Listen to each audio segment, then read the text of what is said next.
வணக்கம். என் கேள்விக்கு என்ன பதில் இகேஇபி என்ற நிகழ்ச்சியில் உங்களை சந்திப்பதில் மிக்க மகிழ்ச்சி அடைகிறேன். தமிழ்நாட்டினுடைய பல்வேறு பகுதியிலிருந்து வாசகர்கள் அனுப்பக்கூடிய மருத்துவ கேள்விகளுக்கு நாங்கள் பதிலளித்து வருகிறோம்.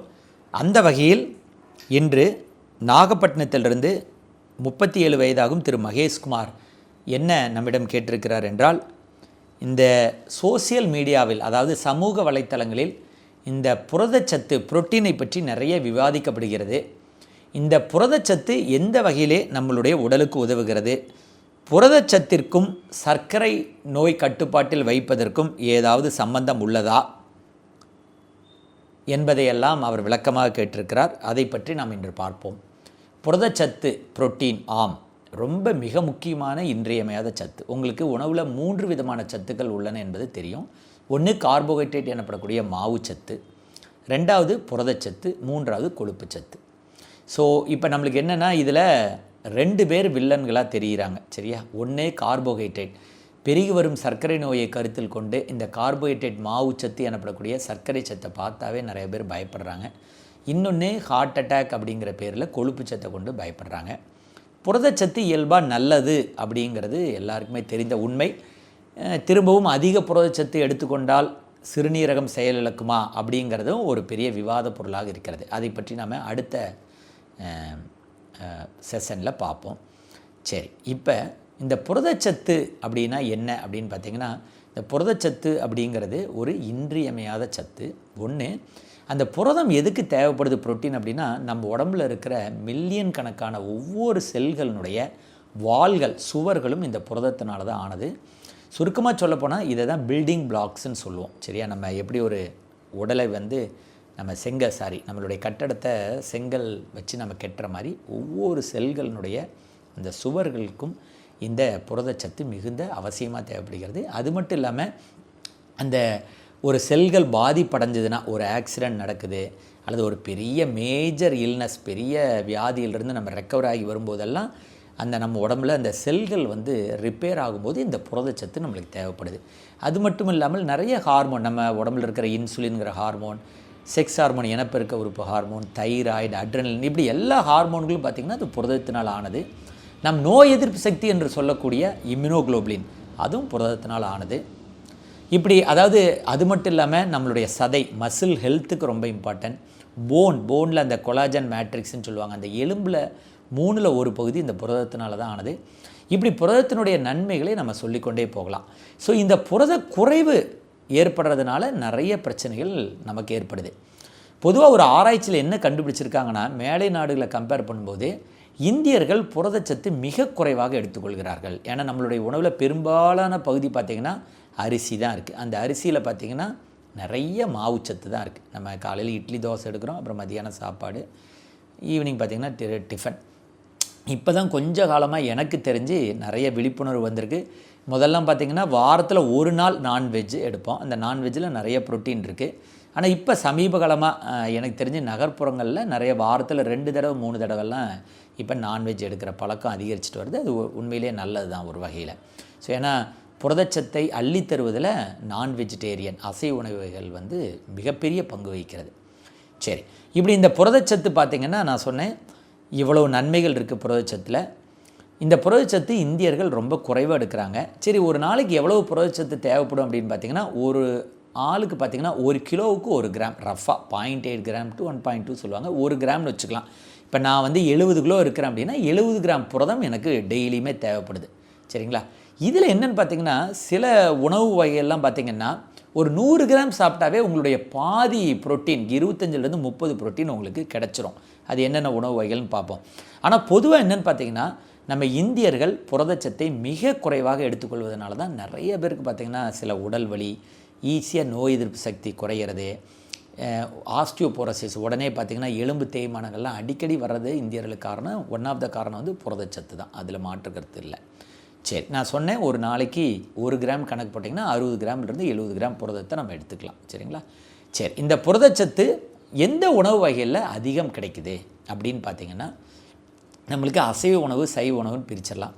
அசைவ உணவு பார்த்திங்கன்னா சிக்கன், அதாவது கோழி, அதுக்கப்புறம் ஆட்டு இறைச்சி, மாட்டு இறைச்சி, பன்றி இறைச்சி, எல்லா வகையான இறைச்சி வகைகளும் நீங்கள் தெரிஞ்சுக்க வேண்டியது என்னென்னா, ஒரு 100 கிராம் நீங்கள் எடுத்தீங்கன்னா 100 கிராமில் 25 கிராம் புரோட்டீன் ஈஸியாக வந்துடும். ஞாபகம் வச்சுங்க. அப்போ நீங்கள் ஒரு 200 கிராம் அசைவ உணவு எடுத்திங்கன்னா ஒரு நாளைக்கு தேவையான புரதம் வந்து நம்மளுக்கு கிடைச்சிருங்கிறது தான் உண்மை. சரியா? ஆனால் இந்த அசைவ உணவு வகைகளில் பார்த்திங்கன்னா அதில் அசைவ உணவு வகைகளில் புரதம் இருக்குங்கிறதுக்காக அதை நம்ம விரும்பி எடுக்கலாம். ஆனால் அதில் சில விதமான ஒரு அவசியமான கருத்துக்களை நீங்கள் ஞாபகம் வச்சுக்கணும். ஒன்று, அந்த அசைவ உணவு வகைகளை நீங்கள் புரதத்திற்காக எடுக்கும்போது நம்ம அதை எண்ணெயில் போட்டு வறுத்து எடுக்கும் பொழுது நம்ம உடம்புல கொலஸ்ட்ரால் ஏறுது. அதை நீங்கள் தவிர்க்கணும். வேக வச்சு சாப்பிட்றது நல்லது. இந்த அசைவ உணவு வகையிலேயே பார்த்திங்கன்னா இறைச்சி, மீன், அந்த இறைச்சியிலேயே கோழி, நான் சொன்னேன் மாட்டு இறைச்சி, பன்றி இறைச்சின்னு சொன்னேன் இல்லையா? இதில் பார்த்திங்கன்னா கோழி இறைச்சியில் புரதம் இருக்குது நல்லா, ஆட்டு இறைச்சிலையும் புரதம் இருக்குது, மாட்டு இறைச்சிலையும் புரதம் இருக்குது. ஆனால் கோழியை கம்பேர் பண்ணும்போது ஆட்டு இறைச்சிலும் மாட்டு இறைச்சிலையும் நிறைய கொழுப்பு சத்துக்கள் உள்ளன.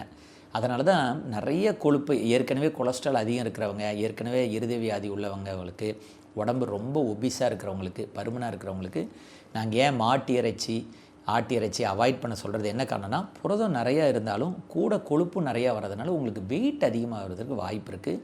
ரத்தத்தில் கொலஸ்ட்ராலினுடைய அளவு அதிகமாகிறதுக்கும் வாய்ப்பு இருக்குது. அதனால் கோழி இறைச்சி இருக்கிறதுலே பெட்டர்.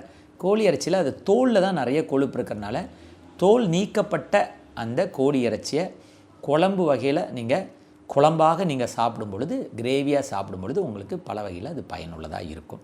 மீன், இதை எண்ணெயில் பொரிக்காமல் நீங்கள் குழம்புல கிரேவியாக வச்சு சாப்பிடும்போது பல நன்மைகள். மீனில் பார்த்திங்கன்னா நிறைய ஒமேகா ஃபேட்டி ஆசிட்லாம் இருக்கிறதுனால இருதயத்திற்கும் சிறப்பானதாக கருதப்படுது. Not only it provides protein, it protects your heart also. ஆனால் எகெயின் நான் சொன்ன மாதிரி அது எண்ணெயில் நம்ம வறுக்கக்கூடாது. ஸோ எல்லா விதமான அசைவ உணவு வகைகள்லேயும் நிறைய புரதச்சத்து இருக்குது. சரி, அடுத்தது சைவ உணவு வகைகள் எடுத்துக்கிட்டிங்கன்னா பயிர் வகைகள், தட்டைப்பயிறு, பச்சைப்பயிறு, சரியா, இது மாதிரி கொண்டக்கடலை, எல்லா விதமான இந்த பயிர் வகைகள்லையும் நல்ல புரோட்டீன் 100 கிராம் 25 கிராம் 30 கிராம் இருக்குது. நிலக்கடலையில் நிறைய புரதச்சத்து இருக்குது. ஆனால் நிலக்கடலையில் என்ன ஒரே ஒரு ப்ராப்ளம்னா அதில் கொழுப்பு சத்து இருக்குது, நல்ல கொழுப்பு தான் இருக்குது. ஆனால் 100 கிராம் நிலக்கடலையை சாப்பிட்டிங்கன்னா 569 கேலோரி, கிட்டத்தட்ட 600 கேலோரி உங்களுக்கு உள்ளே போகும். அப்போ நீங்கள் பார்த்தீங்கன்னா கிட்டத்தட்ட ஒரு 100 கிராம் நிலக்கடலையை சாப்பிட்டுட்டு நீங்கள் 15 கிலோமீட்டர் நடக்கிற மாதிரி இருக்கும். நீங்கள் அதான் இந்த உணவு வகைகளை பார்க்கும்பொழுது நீங்கள் எல்லாம் பேலன்ஸ்டாக பார்க்கணும். ஒரே ஒரு உணவு வகை, ஒரு பொருள் எனக்கு புரதம் தேவை, எனக்கு விட்டமின் தேவைன்னு சொல்லி ஒரு உணவுப் பொருளை எடுக்கும் பொழுது அதில் இருக்க மற்ற கண்டென்ட்ஸையும் நீங்கள் பார்த்துக்கணும். ஸோ நிலக்கடலை ரொம்ப மிக முக்கியமான அருமையான உணவு. ஆனால் அது அதிகம் சாப்பிடும் பொழுது நம்மளுக்கு வந்து வெயிட் ஏறுவதற்கான வாய்ப்புகள் அதிகம் இருக்கிறது. மற்றபடி சைவ உணவு வகைகளை எடுக்கும்போது நான் சொன்ன மாதிரி தட்டைப்பயிறு, பயிர் வகைகள், கொண்டக்கடலை, எல்லா விதமான வகைகள், அது மட்டும் இல்லாமல் நிலக்கடலை, நட்ஸ்லேயும் நல்ல புரதச்சத்து இருக்குது. எகெயின் எல்லாமே ஒரு அளவு தான். நீங்கள் 100 கிராம் அப்படின்னு ஈஸியாக சாப்பிடும் பொழுது ஒரு நாளைக்கு நம்ம ஈஸியாக டிவியை பார்த்துட்டு 50 கிராம் சாப்பிட்ருவோம். அப்படி சாப்பிடும் பொழுதெல்லாம் பார்த்திங்கன்னா நிறைய கேலரி ஏறும். அதையும் நீங்கள் மனசில் ஞாபகம் வச்சுக்கணும். அப்புறம் பார்த்திங்கன்னா மஷ்ரூம், சரியா, காளானில் நல்ல புரதம் இருக்குது. சரியா, பன்னீர், மில்கிலிருந்து தயாரிக்கப்பட்ட பன்னீரில் நல்ல உங்களுக்கு புரத வகைகள் உள்ளன, புரதச்சத்துக்கள் உள்ளன. அதை நீங்கள் மறந்துடக்கூடாது. அதே மாதிரி பார்த்திங்கன்னா மில்கில் கிடைக்கிற புரோட்டீன் கம்மியாக இருந்தாலும் அதில் கால்சியம், புரோட்டீன் ரெண்டுமே சேர்ந்து கிடைப்பதால் அதனால் நம்மளுக்கு நிறைய நன்மை இருக்குது. சரி, இப்போ நம்ம இதெல்லாம் சைவ உணவு வகைகள் பார்த்தோம். சரி, இப்போ இந்த சர்க்கரை நோய்க்கும் புரதச்சத்துக்கும் என்ன சம்பந்தம்? இந்த புரதம் அதிகம் உள்ள உணவுகளை சர்க்கரை வியாதி உள்ளவர்கள் எடுப்பதால் என்ன நன்மைன்னு பார்த்திங்கன்னா, நீங்கள் புரதச்சத்துள்ள நிறைய உணவுப் பொருட்களை நீங்கள் எடுத்துக்கிட்டிங்கன்னா உங்களுக்கு சுகரினுடைய லெவல் ஏறுவதில்லை. இப்போ நீங்கள் காலையில் பார்த்தீங்கன்னா 4 இட்லிக்கு பதிலாக புரோட்டீன் மிகுந்த ஒரு 2 முட்டை, சரியா, கொஞ்சம் கொண்ட கடலை, கொஞ்சம் மஷ்ரூம், இப்படி நீங்கள் சாப்பிட்டு பாருங்கள். உங்களுடைய சுகர் 4 இட்லிக்கு பதிலாக இந்த புரதச்சத்து அதிகம் இருக்கிற இந்த உணவுப் பொருளை சாப்பிட்டு பாருங்கள், கிட்டத்தட்ட 100லிருந்து 150 மில்லிகிராம் சுகர் உங்களுக்கு குறையும். ஸோ அதிகமாக புரதச்சத்துள்ள உணவுப் பொருளை எடுக்கும் பொழுது உங்களுக்கு கார்போஹைட்ரேட், அதாவது மாவுச்சத்துள்ள உணவுப் பொருளை எடுக்க வேண்டிய அவசியம் நம்மளுக்கு தவிர்க்கப்படுது. அதனால் சர்க்கரையினுடைய அளவு ரத்தத்தில் நல்லா குறைகிறது. ஸோ அதனால் இந்த புரதச்சத்து என்பது மிக முக்கியமான சத்து. இதை நீங்கள் அவசியம் உங்களுடைய உணவில் எடுத்துக்கொள்ள வேண்டும் என்று விரும்பி கேட்டுக்கொள்கிறேன். நன்றி.